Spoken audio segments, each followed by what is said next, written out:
Welcome to this session of mindfulness, awareness, and compassion practice. What we're going to do today is go through a sequence of practices. In some of the Eastern wisdom traditions, there are both the long sessions of practice, but we also suggest many short sessions so that you can continually take a fresh start. So we're going to go through these in a brief way for each section, and then on your own, you can practice these for shorter or longer periods as workable for you. If you're new to mindfulness and awareness practice, it's probably good to do a short session, then break, and then do another short session, rather than try to kind of grind your way through it. And you develop familiarity and comfort with this. In fact, in Tibetan, the word for meditation is pronounced gom. I guess we would spell it G-O-M. And the translation is familiarity. You become familiar. So we're becoming familiar with our own mind. We're becoming familiar with our experience. We're becoming familiar with our patterns. So rather than trying to change something, what we're doing is becoming more aware of it. And as we establish our intention, then we naturally change and move in the direction of our intention. So if our intention is to be more mindful, then as we become more aware of the situations in which we are and in which we aren't, we'll naturally tend to go towards the ones that match our intention. It's kind of like a flower or plant turning towards the sun. So it's gradual. Therefore, patience plays a big part in this.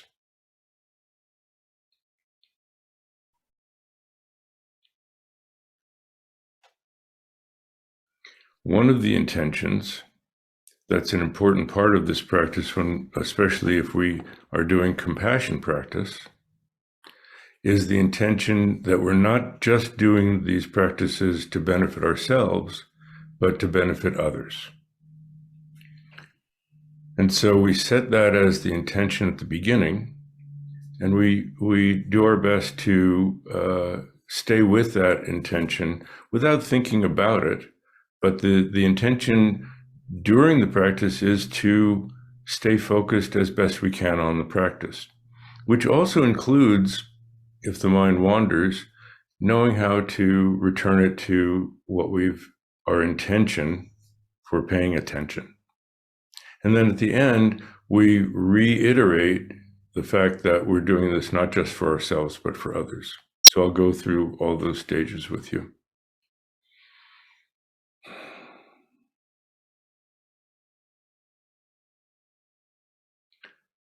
People have asked me, well, when do I start getting benefit from this practice?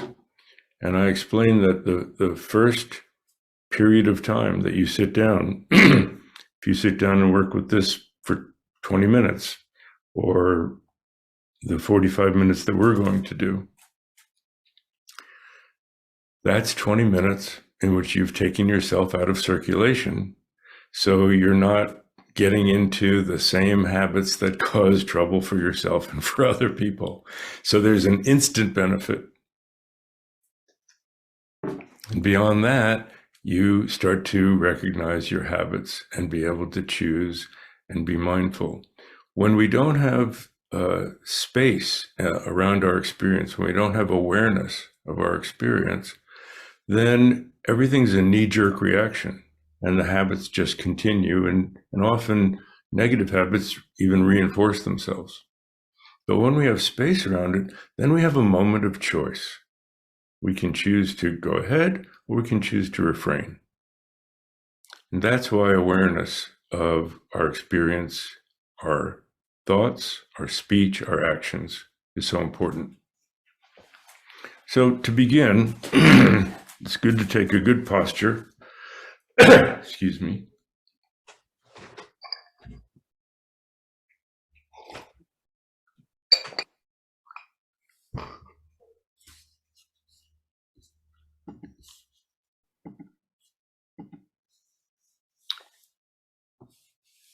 You're going to take a good posture. If you're sitting on a cushion on the floor, you cross your legs in front of you. If you're sitting on a chair,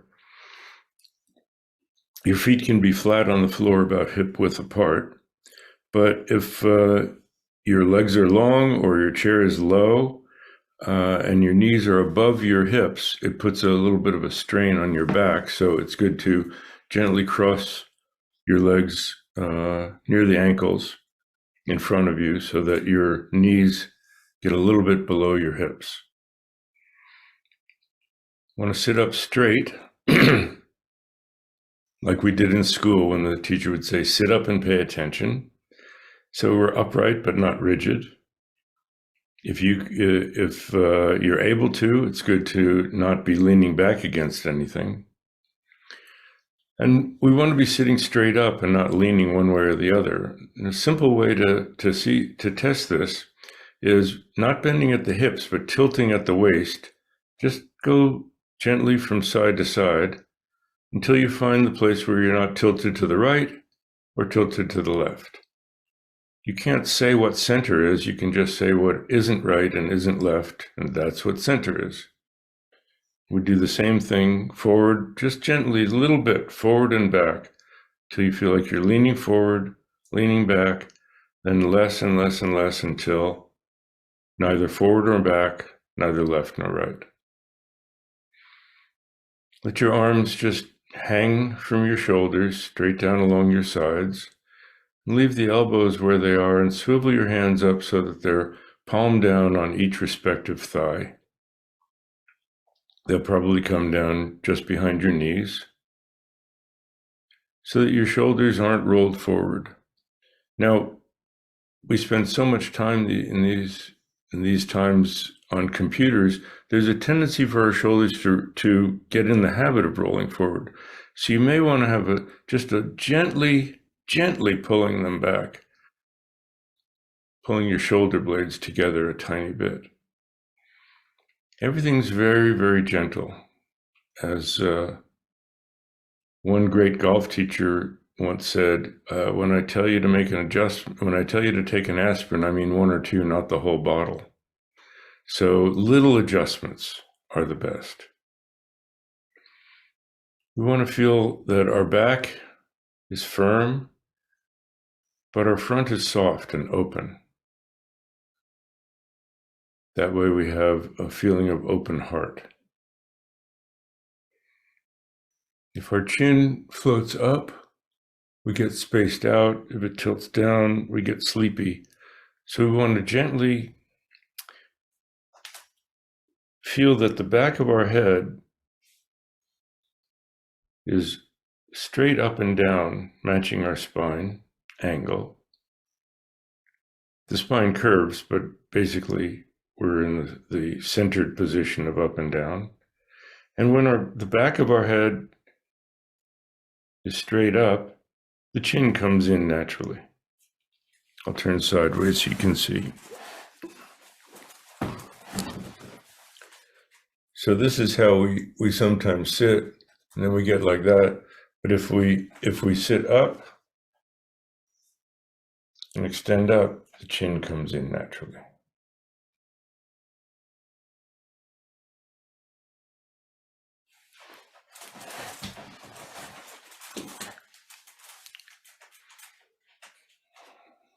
And again, don't tire yourself out trying to hold that in a rigid way. Just get to that posture as best you can, and then let everything relax around it. It's like the spine is the tent pole, and the rest of your body is the canvas that's hanging down before it's pulled out into a tent.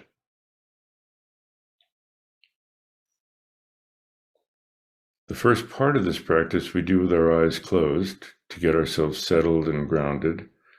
But after that, we're going to be opening our eyes. So to begin with, you can let your eyes gently close. As far as your mouth and breathing, we mainly breathe through our nose, and definitely you want to breathe in through your nose. There are scientific studies that say that's how important that is. And as you breathe out, it can come out your nose, and a little bit out your mouth is okay. So that our lips, our jaw is not hanging loose and slack, but our lips are just slightly parted or just barely touching, whichever is more comfortable. And your tongue can just rest naturally in your mouth, or if it's comfortable, let it float up and rest, just touching the upper palate just behind your upper teeth, just behind your front teeth, whichever is more comfortable for you. We want to be aware of our posture without thinking too much about it. And first, let's scan and free ourselves from unnecessary tension. In fact, before we do that, we want to get a little more fully inhabiting our body. Sometimes we're too much in our head and not aware of being in our body. And our mind isn't necessarily located behind our forehead. Our awareness includes our whole body and our perceptions around us. Well, let's go from the ground up and just wiggle your toes and move your feet and ankles a little bit and feel them. Flex your calf muscles. Feel your knees. Flex your thigh muscles. Feel the hamstrings and quads. You inhabit your legs. Feel your hips. You can even clench your buttocks briefly. Get active in your hips and pelvis. Your lower back, deep belly. Feel it moving as the breath goes in and out. What's happening is your diaphragm is pushing down to breathe in, pushing up to breathe out, pulling up to breathe out. Your back, rib cage, chest, shoulder blades, feel them gently pulled back. Shoulders, your arms, all the way down your arms.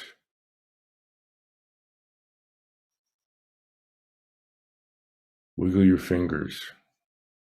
Feel your hands, your wrists, elbows, shoulders and neck.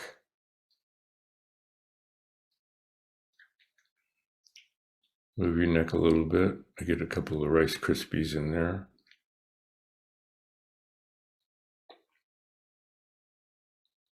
Your face, your scalp. That's your whole body. You might feel a little tingle about how fully you're inhabiting your body. We get out of that habit. Now let's sweep away or melt away the unnecessary tension. And we do that by just scanning. Your awareness is like a flat plane passing through your body from the top down. Your scalp, forehead, eyes, ears, cheekbones, your jaw. Sometimes we hold more tension than we realize in our jaw. Just let it soften, again, without your mouth falling open. Soften as much as it will. We want to remove any tension we don't use to gently hold our posture. Neck, shoulders,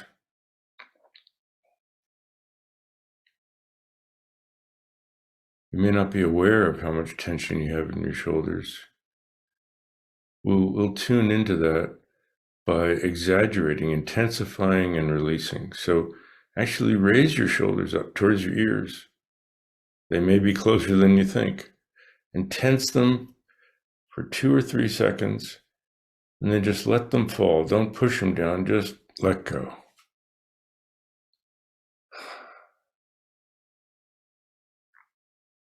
Collarbone, shoulder blades, upper arms, shoulders and upper arms.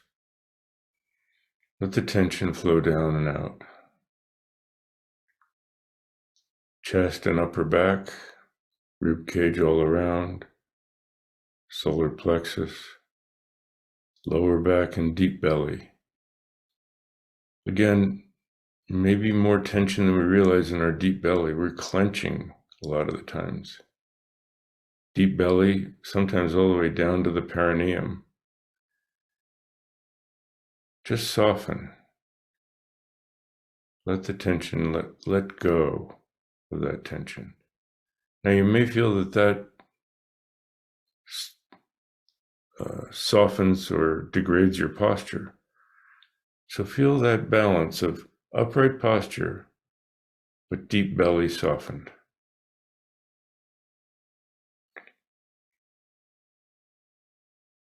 Hips and pelvis.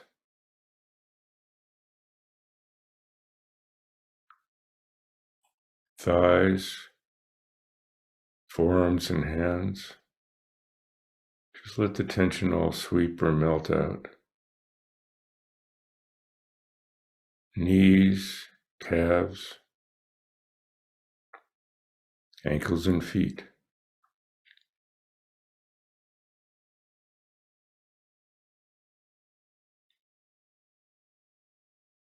Go back up to the top of your head, your awareness at the top of your head, and take one full breath in. And as you breathe out slowly, just sweep it all, any leftover residual tension out, down and out of you. One sweep from head to toe. Do it again if you'd like to.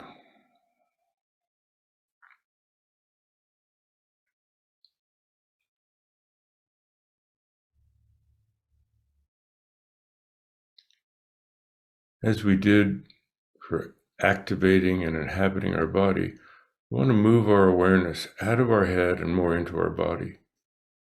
And the energy center of our body is our deep core. That's where our power comes from. That's in the Eastern wisdom tradition. That's where the chi resides, our life force, and radiates out to our whole body from there. So instead of the usual kind of monitor from behind our forehead, let your mind, let your awareness feel like it's dropping back and down, back to the base of your skull and down behind your throat. Gently settling down like a leaf, slowly settling down to the bottom of a clear pond. Behind your throat, down behind your chest, behind your heart, behind your solar plexus, behind your stomach, down, down, down past your navel, behind your navel. Rest your awareness a few inches below your navel, just in front of your spine, deep in the core of your torso.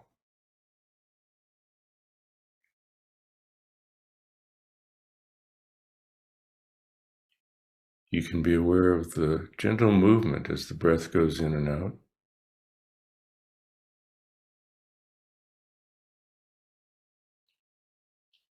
Like gentle currents at the bottom of that clear pond.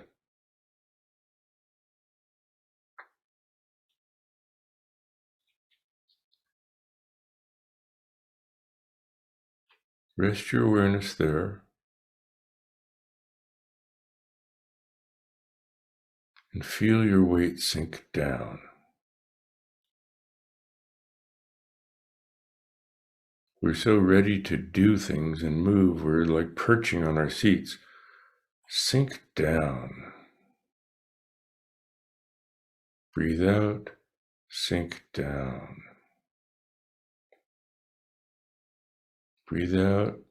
Sink down and feel like you're merging with the earth. Your upright posture makes it like a mountain, extending upward majestically. It's a dignified posture, like the dignity of a mountain,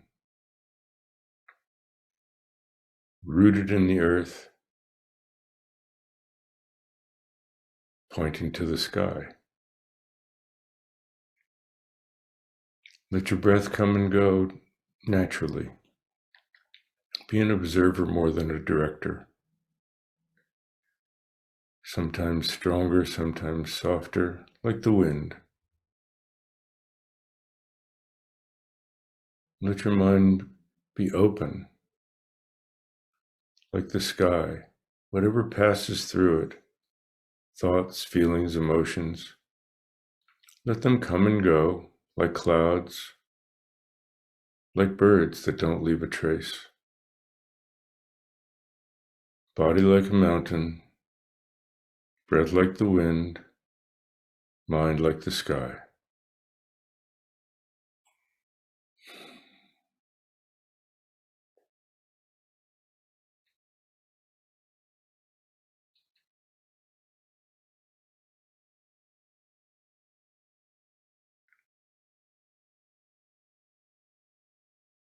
Resting your awareness deep in the core of your torso, let your eyes gently open about halfway. Looking downward below your half-closed eyelids, aware of the space that your body is sitting in. You can see your lap and your hands without tilting your head down.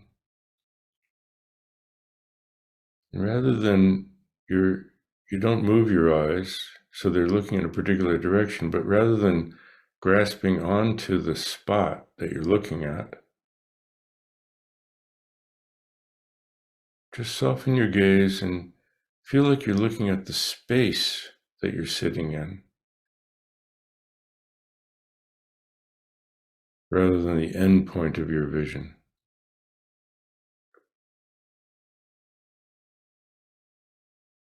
Feel the internal sensation, feel the internal feeling in your body of filling as the breath comes in, emptying as the breath goes out. And we'll do this for a couple of minutes. Awareness of filling, the feeling of filling, the feeling of emptying, and a background awareness of your posture and the space that you're sitting in. All happening in the present moment. Now the mind does tend to wander. So if you drift off into a daydream, one thought leading to another and another, and suddenly you realize you're not aware of your feeling of filling and emptying with your breathing. You're not aware of your posture. At that moment, just smile. If you want to think, oh, that was wandering, to distinguish it, but you're already back in the present. So just reconnect with your posture, reconnect with your breathing. We'll do that for a couple of minutes.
Relax for a moment. Reinvigorate your posture if you need to. Move around.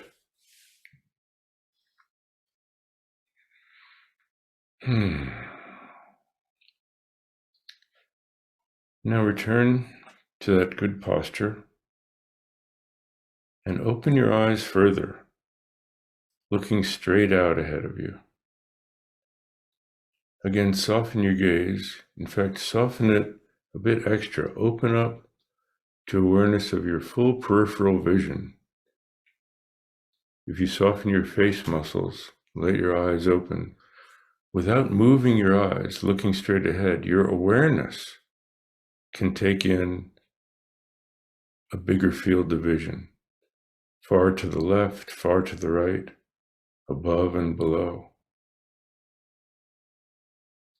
Let your awareness move as it will to explore that field of vision without moving your eyes. But rather than commenting on a lot of the things, just notice colors, shapes, and shades of light and dark. We combine them into things like doors, shelves, chairs, tables. But those are our concepts of them. Just notice what your eyes are seeing. Colors, shapes, and shades of light and dark.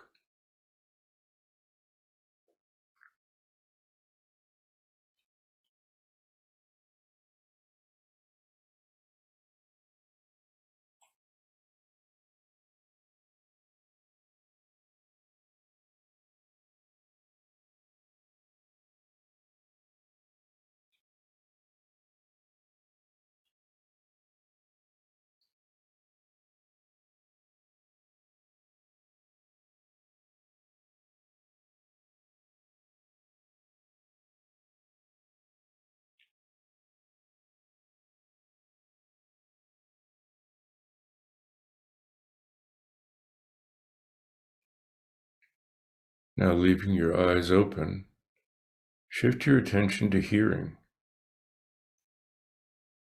Open up your peripheral hearing, extending awareness of what you're hearing in all directions around you, as far away as you can hear. Listen for sounds near and far, high-pitched and low-pitched, loud and soft.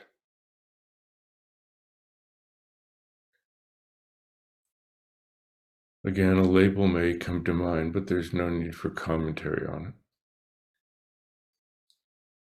Just listen for the sound itself.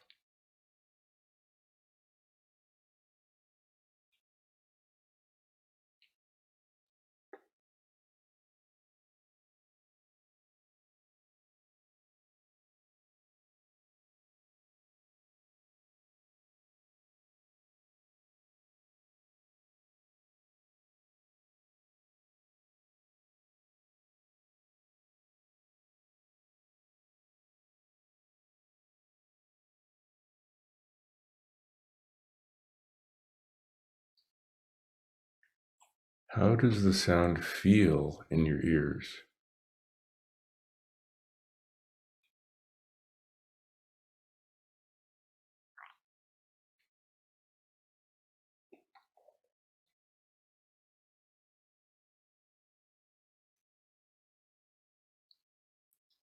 And again, leaving your eyes open, turn your attention to feeling.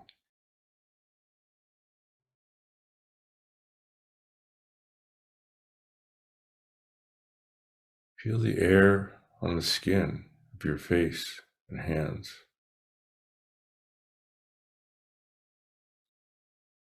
Feel the air coming in and out your nostrils, cool and dry coming in, warm and moist going out.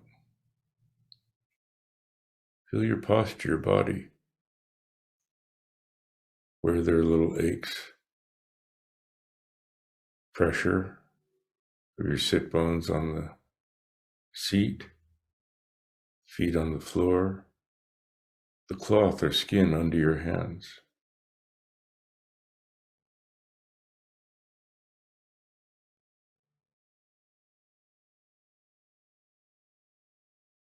Feel your torso moving as the breath goes in and out.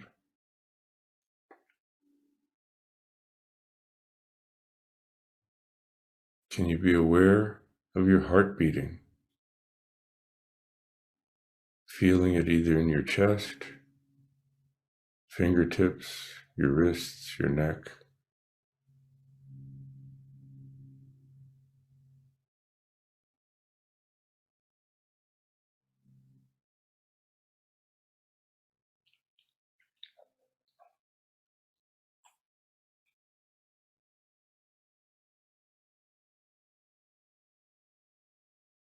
Now, turn your attention to your mind, your awareness, and notice thoughts as they appear in your mind. Watch for the thought appearing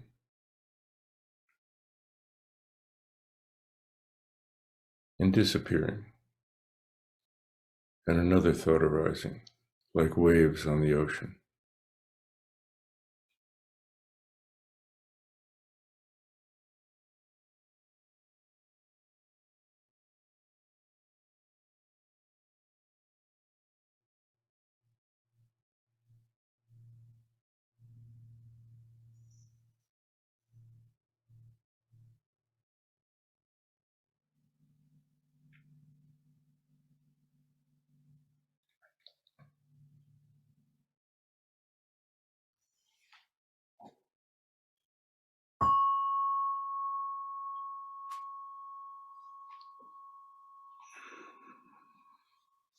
Refresh your posture if you need to.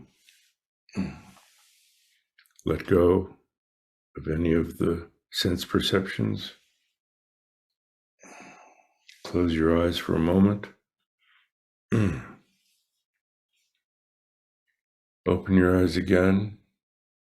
Take your good posture, looking straight ahead. As your breath goes out from your body, it mixes with the air in the room, goes out, mixes with the air, and dissolves into the atmosphere of the room. Each breath goes out that way,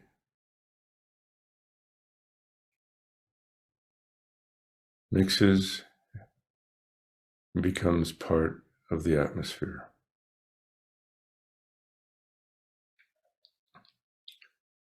As your breath goes out, let your awareness be one with it.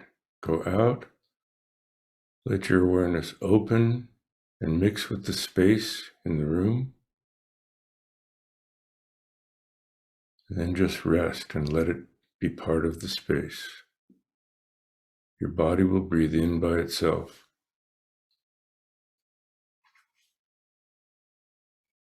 Breathe out, dissolve, and rest. Awareness out, dissolve, and rest.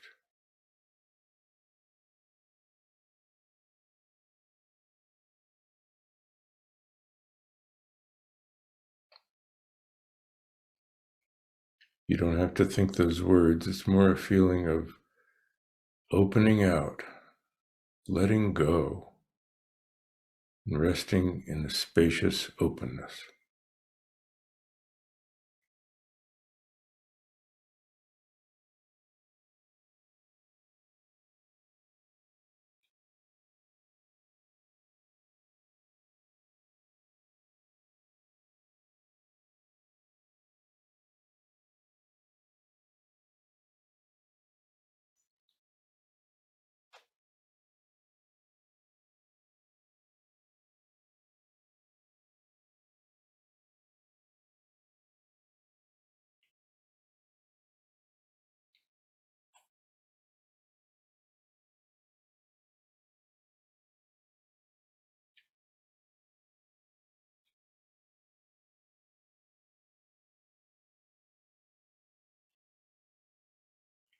Now imagine that you can see beyond the confines of your room.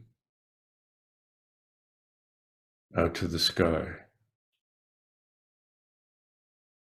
As you breathe out, let your awareness open up, out as big as the sky in all directions. Mind like the sky. Breathe out and imagine that your awareness extends out as in nighttime, out among the stars in all directions. Breathe out farther and farther out into space, in all directions. Mind as big as the universe. And imagine that your awareness extends out beyond the farthest stars.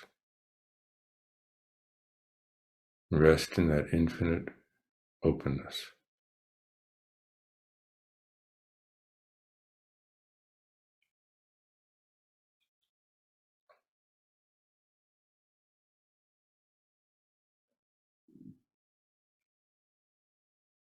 From that vast open mind,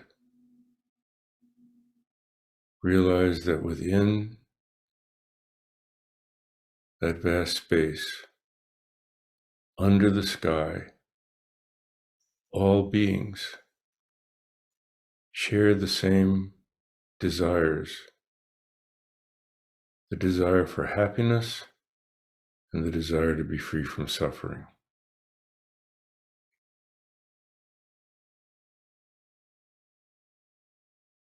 The desire for feeling safe, the desire for freedom from fear and insecurity. Knowing that we all feel that way,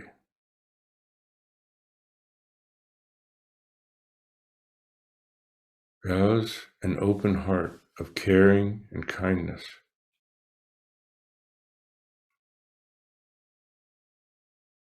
Realizing how much suffering there is in the world and that we experience for ourselves.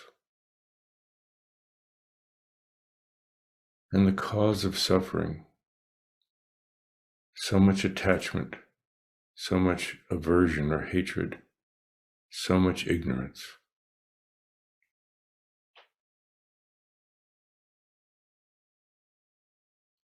And the potential for happiness,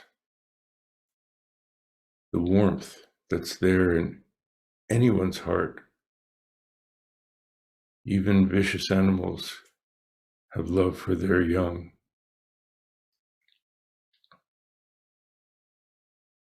That's the cause of happiness.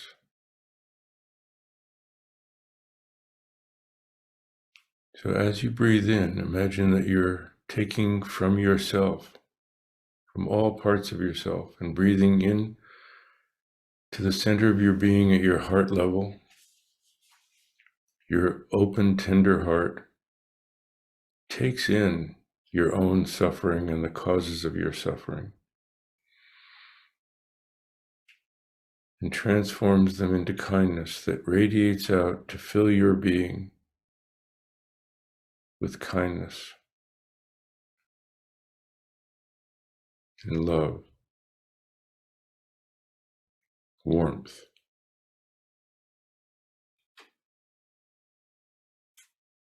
Take in the darkness of negativity towards yourself. As you breathe in and breathe out to yourself from your heart center, cool moonlight that fills your being, soothing the suffering, opening you to happiness.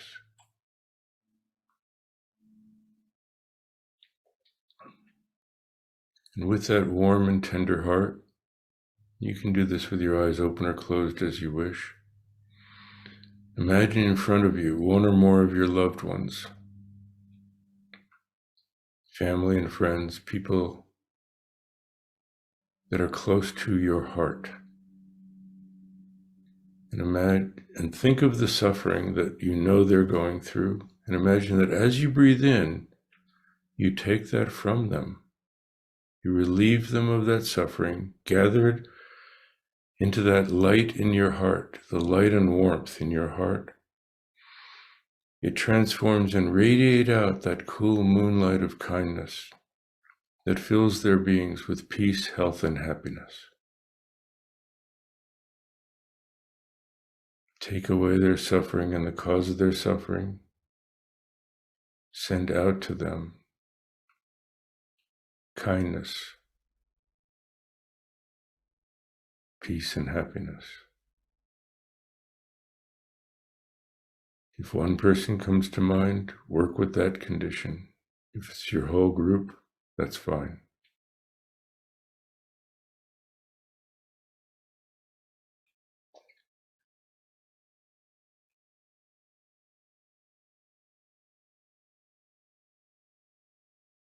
Know how good it feels when you soothe your own pain, and how happy they'll be to be relieved of their suffering.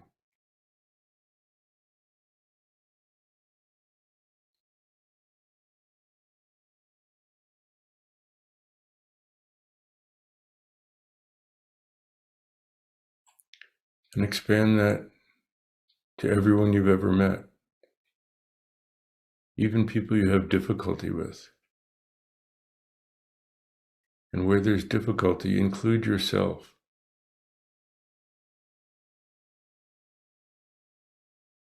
Breathe into your heart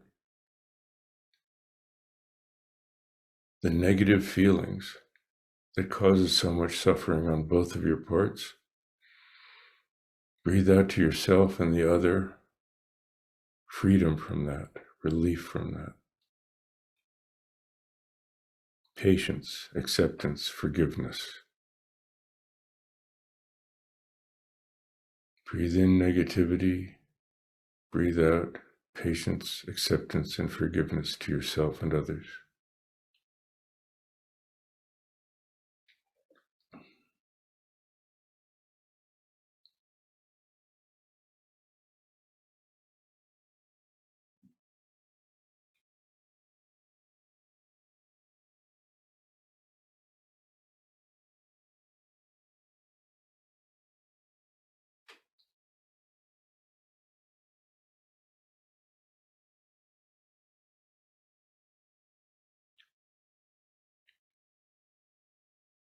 And to complete the practice as best you can, open up your awareness to all beings, every living being,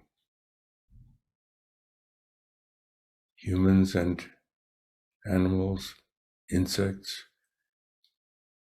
Every being wants happiness and the causes of happiness. Every being wants freedom from suffering and the causes of suffering. Take in all the suffering of the world. Your heart has an infinite capacity to transform that into feelings of kindness, warmth, love, and compassion, and extend that out, radiate out to the whole world.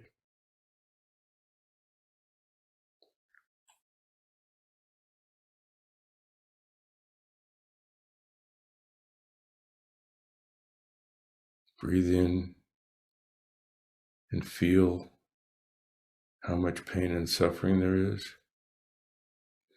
Breathe out and feel the potential for peace and happiness.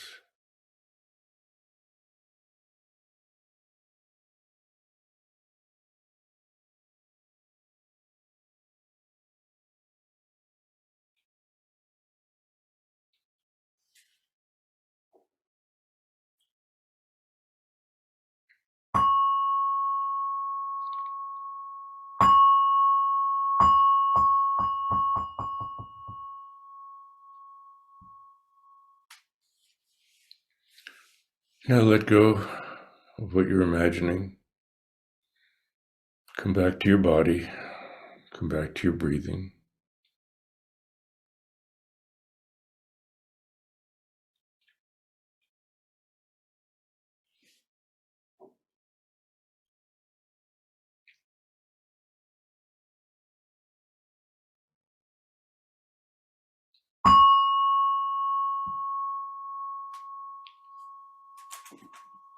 And to conclude, you can repeat to yourself the words that I'm saying, or put them in your own words, this intention that we're not just doing all these practices for ourselves, but for the benefit of all beings, the ones we care about, the ones near to us, and all beings who share the experience of being alive.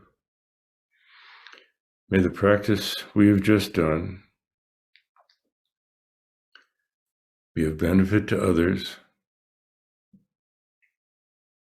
even more so than to myself.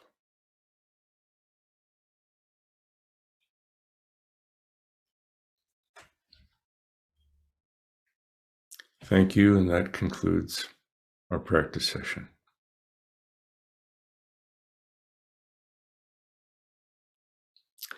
And now we can have some discussion. Everybody can unmute themselves if they'd like. I think you're able to do that. That's great. And Tim has a Zoom setup where he can't talk or appear, so he shows up in the chat. So any comments, questions?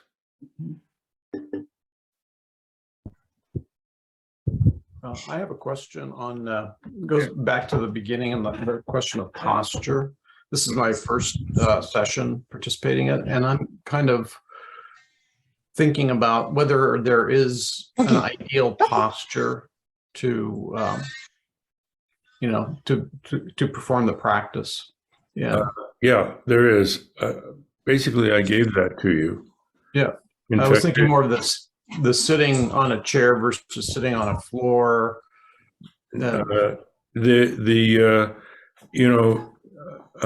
This practice started before there were chairs. Right. Yeah. So if you look at, and it's interesting, you look at people in India, for example, they're so used to sitting on the ground that they don't even need a cushion. They can sit cross-legged on the ground and their back straight up and down, and it's no strain on because they're so used to it. We're not used to it. Yeah. So it's really a question of,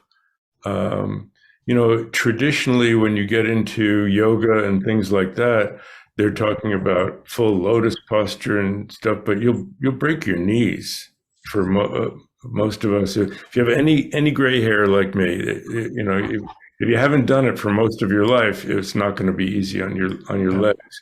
So don't hurt yourself. And a chair, in the Zen tradition, they actually have a bench where they sit on their knees, and their feet tucked under the bench. So the whole point is your upright spine, and as I said, your knees a little somewhat below your hips, and crossing your legs. Yeah, they talk somewhat about that containing the energy, but my teacher said, it's sitting in the dignified posture like a king, a queen, a warrior. Your feet are flat on the floor, hip width apart, hands on your thighs. It's like a samurai. So all those are great postures. The whole point is that the breath comes in and it's not blocked. That's the most important thing for the posture, that the breath isn't blocked. Great, thank you. You're welcome. Mike. Doc, I noticed that you used a different visualization today than we normally hear. And that is, instead of when we talk about bringing in the others' suffering and our own suffering into a space within us, usually I think you are referring to a visualization of like a crystal. And today you used the visualization of a warm, open heart. And that actually worked better for me during the practice. I've always had a hard time with the visualization of a crystal within myself and bringing in, whatever feelings we're bringing into our space here, to our heart space. So that actually worked better for me. I'm glad you brought that up. Let's talk about that for a second. In the tradition, the practice is done after there's a sense of not so much solidity of this versus that. The separation between ourselves and our environment and others is less solid than we usually experience it. When we breathe in, we're taking in the environment, it becomes part of us. When we breathe out, part of us becomes part of the environment. We're not as separate as we think we are. And the idea is, because we usually think of ourselves as very separate from others, and very often a zero-sum game. If they have it, I don't. And if I have it, they don't. And so, and the whole practice is intended to go against the habit of, if it's a zero-sum game and we have a choice, I'd rather I have it and not them. And so it becomes at the expense of others. And so this practice is about compassion for ourselves and others, and not creating more suffering with a mistaken idea that that's going to bring us more happiness. So for some people, when they start, it's hard to say, well, I'm taking it into my heart. They feel like this whole residue of suffering is going to just keep coming on and piling up, and they go, oh my God, I can't take it. So instead, I offered them this image of either a crystal made of light, it's not a solid crystal, or even just an orb of light that represents our true nature of wisdom and compassion, which is our potential, our nature. Everyone has that potential. It gets covered over more or less for many of us, but that's the heart. And so it's a way for it to be like an air conditioner, where the heavy, hot air comes in, and the cool, soothing goes out. Now, the other image of an open, warm, and tender heart, if you believe in that capacity that it doesn't get stuck on you, then that's great. And that's why I wanted to share that as well today. So I'm glad that worked for you, because that's our tenderheartedness. We're not so much things as qualities, energies. So if we take everything into our tenderheartedness, we can feel it without it sticking so much and feeling like we get burdened by it, but instead saying, I'm willing to have that feeling, and then extend it out. I'm willing to have that feeling, and then extending out, and I have unlimited feelings of kindness. So there's an unlimited quality in both directions that we have to get to. Okay? Does that help? Yes, thanks, Doc. So I have to cut out. Bye, everyone. I have another meeting. Okay. Thank you. And I know it's time. I get into the meditation, and I just thank you, Mike. And it just goes a little longer than I planned, but we can stay for another few minutes if people are able to. We'll call this overtime, right? It's 0-0, and so we have extended time. We have 5 to 10 minutes of extended time.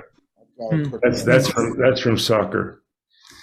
Okay. I have a quick question. Oops, who said that? Richard, and then did you, Birgit? So let's do Richard first, and then Birgit. Hi, Joe. Thank you so much. That was beautiful. It was wonderful for me, and I'd like to share that with a family member who's suffering a lot. What is the way that I can easily do that with her? When you're with someone who's suffering a lot? You know, the recording of what we've just. Oh, okay. Yeah. If you go to my YouTube channel. So could you give me that? I'm going to write this down, please.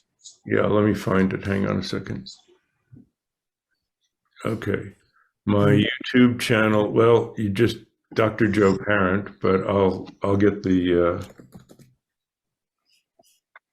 I'll put it in the chat, but basically search for Dr. Joe Parent and look for my circle with my picture in it.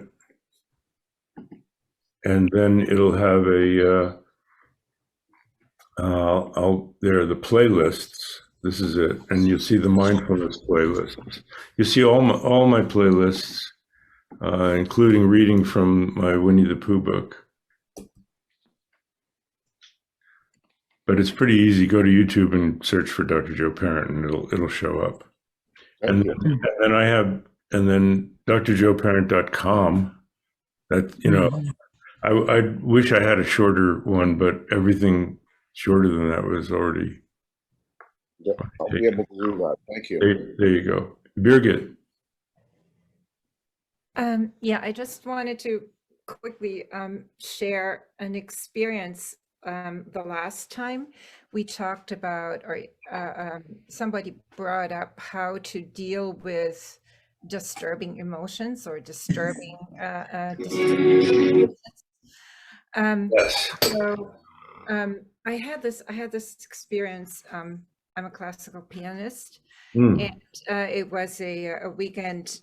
One evening, there was a concert that I wanted to go to, and then the next day I had to play myself wasn't a big thing in a private setting, but still playing. So I went to the concert, and the concert was very disappointing. It was basically 2 hours of fast and loud and kind of annoying, but people liked it. It wasn't necessarily appropriate to the music. I found it very annoying. But anyway, the next day when I sat down to prepare for my own performance, I found that memory from the concert was incredibly stuck in my mind to the point where it was distracting. And I know that in situations like that, you have to be careful that it's not distracting, so you self-sabotage. And I remembered, I think you're saying, try to unpack it. What I did notice was that my annoyance, or the amount to which I was hooked on that experience, was way out of proportion to the importance of the event. And anyway, so, I kind of tried to cool off, and all of a sudden I noticed, hey, how much fun is it to just put somebody down? And especially somebody who's good at something that does not come easy to me, which is fast and loud. And interestingly, that was the point when I was able to eventually let it go. Good for you. Yeah, that goes with our joy at someone else's expense. What do they call that? Schadenfreude. Yeah. Yeah, exactly. Yeah, and this putting others before ourselves it's something we all know is a good thing to do. Look at what we do with what do we tell our kids? Okay, so there are 2 cupcakes, and you're going to share with your friend. Offer your friend the bigger one. And the kid goes, well, wait a minute, I want the bigger one. Yeah, but what's the right thing to do? Take the smaller one for yourself and offer them the bigger one. We teach that to our kids. So what do? I want the big piece. So I'll just share. I have friends who have two kids. They're grown up now, but they were fighting over, who's going to get the bigger piece of cake, who gets to cut it, and who gets to cut the cake, because they knew they were going to cut it and cut themselves the bigger piece. And so I said, Alex, you're the older one, so you get to cut it. But Jeffrey, after he cuts it, you get to choose which piece. And Alex said, then I'm going to cut it exactly in the middle. But that's what we teach the kids. We say, take the smaller piece, offer your friend the larger one. And that's what we teach them. Why don't we just turn it around and teach ourselves that? I tried to practice that on the golf course when there are two balls out there and one's in a terrible lie and the other one's, just off the fairway, but in a terrible lie, and the other one's in the fairway. I said, I hope mine's the one in the rough. Which it's easy to do when you're just playing with your friends. Would it be that easy if I was playing for $100,000? Not so sure. So I love what you said, Birgit, of, unpack it. Where is that coming from? That's great. Good job. The hard thing to find, where is Good that job. ego hook, so to say. Yeah, you did it. Good job. Any other comments? Did anybody have their hand up? Yeah, just a quick one. Amanda, Yeah. how's the Hello. house going? Well, actually, the window's not finished yet, but Not a I tell you, surprise. I just want to say something because it is funny this then. So each time the builder rang me, or I tried to ring him, he always had an excuse, like he was scattering his aunt's ashes. Then there was, all of these things. He was doing something for a charity. And then the last time I was in touch, he did say he was going to a funeral, but that someone would come the next day. So the next day when they hadn't come, I rang and he said, Amanda, did you hear me yesterday when I said that I was going to a funeral? And so I answered and I said, yes, I did hear you, but you also said, I also heard that you were going to send someone today. So anyway, you know what I mean? I was on top of it kind of thing, and it just didn't bother me. I mean, it's kind of more or less finished and it's a tricky job, but that was the thing. It just didn't affect me. But I did just say that the minimum amount of words, exactly the reality. And there we are. And it just went over me. It's like that. Yeah. So. Well, good. Good for you. Yeah. For people who weren't here last time, Amanda was struggling with the expectations of workmen, and as soon as the expectations are gone, and you keep it just the practicalities, you did a great job with that. That's really good, really good. Well, thank you. Well, I was just going to ask something very quickly, and that is that I heard that when one's practicing in the dream state, it's meant to be more effective. And it's true, the last few months I've been pretty disciplined about sleep, and it's made such a difference to me, the way I feel, getting more hours sleep. But the other day, anyway, I did have some grief coming in the dream. And I was sort of shedding some light tears, and somebody else was with me who's part of my past life. And I thought that was quite nice, but I just wondered, will that speed the process up if it was done in the dream state, the grieving? That is a really interesting question. Okay. So, first of all, I don't have a lot of experience with that. I have tried and done a little bit, but that's what it is said in the experience of teachers from the Eastern wisdom tradition about working with dreams for 1,000 years. So until I know differently, I would think that that's probably the case, but there's no question that the sleep will make the big difference in getting the proper amount and and the proper time frame, and then you work with it. But the idea of doing meditation practice in dream is a further on stage. First you work with really being aware that you're dreaming while you're dreaming.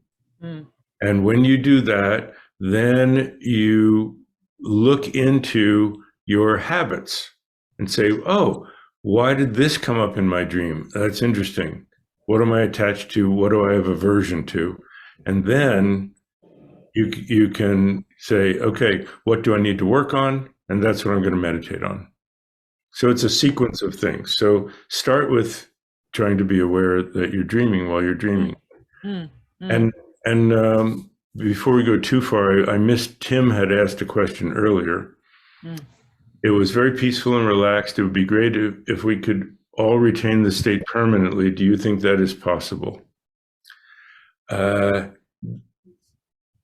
that state exists permanently. It is our natural state of being. So we don't have to retain it. But the question is, are we always going to experience it just this way? Absolutely not. Because there is no permanent. There's nothing, no experience that's permanent. So however we experience that natural state of wisdom and compassion, it has a different flavor to it. So everything changes, nothing stays the same. And as we go further, it's not just peace, but it is that it's the warmth infuses it, the caring for others. And so that peace actually gets infused with sympathy, empathy, more empathy than sympathy, empathy. So you actually are starting to feel what others feel. So it's not as nice and wonderful all the time as you think. One of the teachers said, so what's enlightenment like? And he said, well,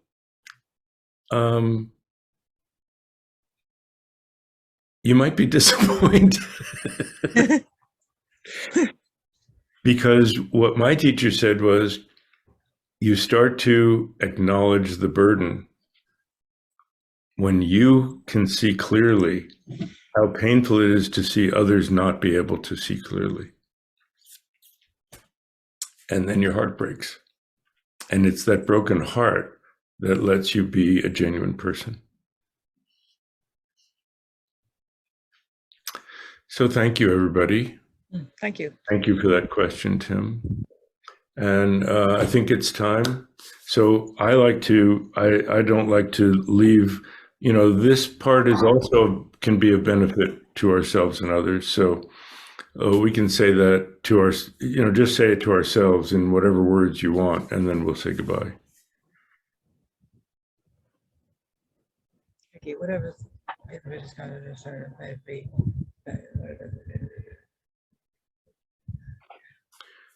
Thank you, everyone. Thank you. Thank you.